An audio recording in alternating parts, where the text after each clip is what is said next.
In today's video, I'll show you how to unsync a folder in Microsoft Teams. There are times when syncing files can cause duplicates or simply isn't necessary for your current work. The good news is that adjusting your sync settings is quick and easy. Let's walk through the steps together. First, go to the bottom right corner of your screen, where the system tray is located.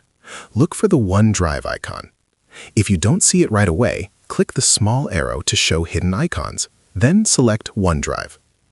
Once the OneDrive window opens, click the gear icon in the top right corner to open the Settings menu. From the drop-down options, select Settings. In the Settings window, you'll see several tabs. Start by opening the Sync and Backup tab. Here, click on Manage Backup. This allows you to turn off syncing for folders such as Documents, Pictures, or Desktop. Disabling these options will stop them from syncing automatically.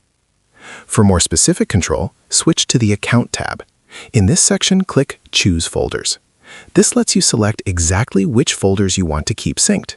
Simply uncheck any folder you no longer want synced, then confirm your changes.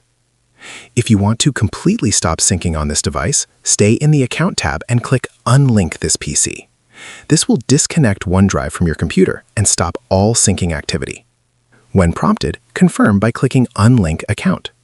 Your device will then be disconnected from OneDrive, and no files will continue syncing unless you set it up again later. And that's it. You've successfully unsynced folders used by Microsoft Teams by adjusting your OneDrive settings to better match your needs. If you ever want to turn syncing back on, just follow the same steps and re-enable the folders. If you found this video helpful, leave a comment, hit the like button, subscribe to the channel, and turn on the notification bell for more helpful tutorials. Thanks for watching.